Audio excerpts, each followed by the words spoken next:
ते दिल्लीतल्या विद्यार्थ्यांच्या आंदोलनावरून राजकारण सुद्धा चांगलंच तापलंय। फेसलेस आंदोलनाचा फायदा काही पक्ष स्वतःच्या फायद्यासाठी करून घेत असल्याची टीका मुख्यमंत्र्यांनी केली होती आणि त्यांच्या या टीकेला उद्धव ठाकरेंनी उत्तर दिले। या आंदोलनामुळे आता सरकारच्या तोंडाला फेस आल्याचा टोला उद्धव ठाकरे यांनी लगावलाय।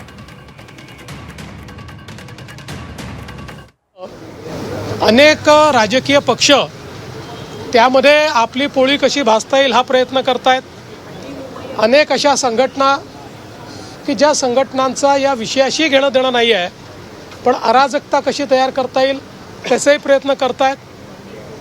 ज्यावेळी फेसलेस आंदोलन असतं त्यावेळी आपण दिल्लीमध्ये देखील बघितलं की कशा प्रकारे नेतृत्वहीन अशा प्रकारचं एक त्या ठिकाणी व्यवस्था आपल्याला पाहायला मिळाली।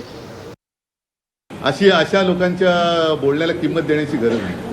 शेतमालाला जरूर किंमत द्या, पण अशा नेत्यांच्या बोलण्याला किंमत देऊ नका। फडणवीस असं म्हणतात की फेसलेस आंदोलन आहे, त्याच्यामुळे त्याचं नेतृत्व त्यांचा फेसलेस म्हणजे तो पुसून जरा तो लेस झाला असेल म्हणून तो तेवढ्यापुरतं आजच्या त्याला फेस लेस दिसला असेल, तो पुन्हा फेस आला असेल त्यांना। आता अराजकता मागवण्याचा पण यामागे प्रयत्न केला जातो, कारण असं आता मला पण वाटायला लागलंय, कारण ज्या तऱ्हेने सत्ताधारी वागतायत तर सत्ताधाऱ्यांचा डाव देशात अराजक आणण्याचा आहे का?